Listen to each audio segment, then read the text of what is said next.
Hello everyone, welcome to Telugu investor. ఈరోజు market చూసుకుంటే గ్రీన్లోనే end అయింది ట్యూస్డే.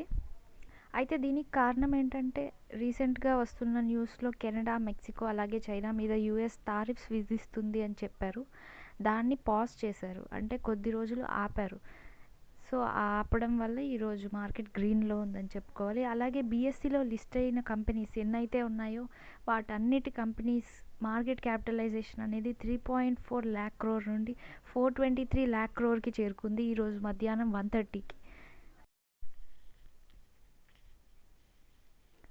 అలాగే ఈరోజు మార్కెట్ చూసుకుంటే సెన్సెక్స్ 1397 పాయింట్స్తో గెయిన్ అయి 78,584లో సెటిల్ అయింది. అలాగే నిఫ్టీ చూస్తే 378 పాయింట్స్ గెయిన్తో 23,739 దగ్గర సెటిల్ అయింది. నెక్స్ట్ మనం క్యాపిటల్ ఎక్స్పెండిచర్ సంబంధించిన సెక్టార్లో ఉండే స్టాక్స్ ఏవైతే ఉన్నాయో మండే లాసెస్లో చూసాం. అవన్నీ ఈరోజు రైజ్ అయ్యాయని చెప్పుకోవాలి, 2% పైగా. ఇంకొన్ని స్టాక్స్ అంటే ఏబీబీ, సైమన్స్, ఎన్సీసీ అలాగే క్యూమన్స్ కూడా గెయిన్ అయ్యాయి. 5% నుంచి 8% కూడా కొన్ని గెయిన్ అయ్యాయి.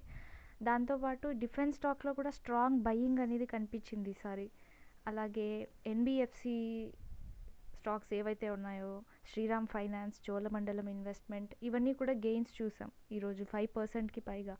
ఇంకొక నోటబుల్ మూవర్ ఏదంటే కళ్యాణ్ జ్యువెలర్స్ ఏకంగా 15% పెరిగింది. దాంతోపాటు గోద్రేజ్ ప్రాపర్టీస్ 3% పైగా పెరిగింది.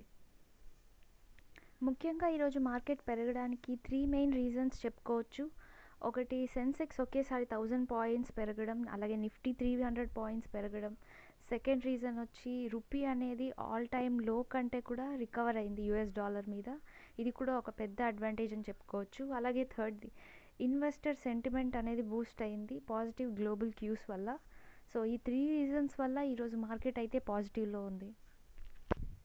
వరల్డ్ వైడ్గా మార్కెట్స్ అన్నీ మండే పడ్డాయి, అయితే ట్యూస్డే దాన్ని కవర్ చేసేసింది. సో దీనికి రీజన్ మనం ముందు చెప్పుకున్నట్లుగా యూఎస్ ఏదైతే టారిఫ్స్ విధించాలనుకుందో కొన్ని కంట్రీస్ మీద, ఆ శాంక్షన్స్ని లేదా టారిఫ్స్ని కొంచెం పాజ్ చేసింది కాబట్టి ఈ ఛాన్స్ వచ్చింది.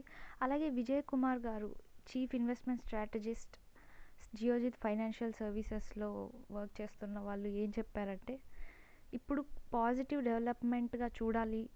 ఏదైతే డాలర్ ఇండెక్స్ 108కి డిక్లైర్ అయ్యిందో అదొక పాజిటివ్ డెవలప్మెంట్కి యూజ్ అవుతుందని చెప్పారు. అలాగే మన డొమెస్టిక్ ఇన్స్టిట్యూషనల్ ఇన్వెస్టర్స్ కూడా వాళ్ళ ఇన్వెస్ట్మెంట్స్ని పెంచుకోబోతున్నారు. ఎలాంటి సెక్టర్స్లో అంటే ఆటోమొబైల్స్లో, వైట్ గూడ్స్లో, జ్యువెలరీలో, హోటల్స్లో, అలాగే ఫుడ్ డెలివరీ బిజినెసెస్లో. దాంతోపాటు రేట్ కట్ ఎక్స్పెక్టేషన్స్ కూడా ఉన్నాయి ఆర్బీఐ మానిటరీ పాలసీ నుంచి. సో ఇన్వెస్టర్స్ అయితే ఒక 25 బేసిస్ పాయింట్స్ ఎక్స్పెక్ట్ చేస్తున్నారు రేట్ కట్ ఉంటుందని. సో ఒకవేళ రేట్ కట్ కానీ ఉంటే ఇంట్రెస్ట్ రేట్స్ అనేవి తగ్గుతాయి, దానివల్ల బారోయింగ్ కాస్ట్ కూడా తగ్గుతాయి, కాబట్టి అది ఎకనామిక్ గ్రోత్కి యూజ్ అవుతుంది.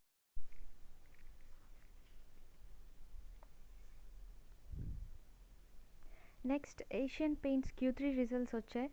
అలాగే అది 1128 crores ప్రాఫిట్ సంపాదించింది. That's all for today. Thank you for watching. Subscribe the channel, like, share and comment on the video. Thank you so much.